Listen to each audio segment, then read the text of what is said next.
Hello everyone. In this video, we will see how to save a CapCut video on your PC. So let's get into it. First of all, let's navigate to CapCut on your PC and open it. Once the CapCut video editor is open on your screen, start by creating a new project.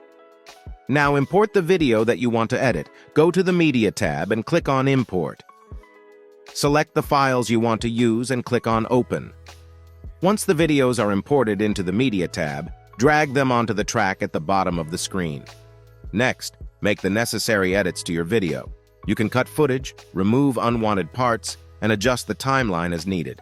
Zoom in on the track for a better visual if required. Now, you can enhance your video by adding text.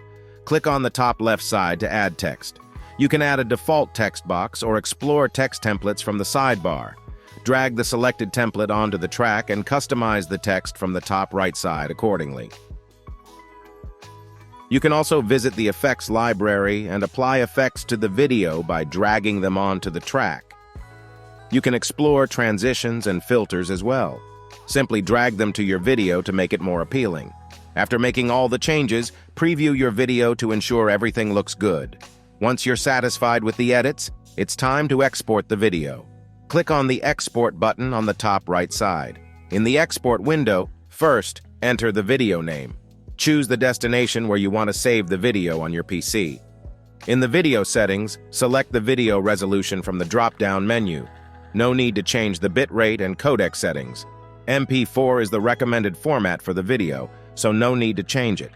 You can adjust the frame rate if needed, but keep in mind that increasing the frame rate will increase the video size. Similarly, MP3 is recommended for audio format. Once all settings are adjusted, click on the Export button to save your CapCut video on your PC. And that's it. This is how you can easily save a CapCut video on your PC. If you found this video useful, please show your support with a like. Your feedback is invaluable to us, so feel free to share your thoughts and suggestions in the comments section below. We're eager to hear from you.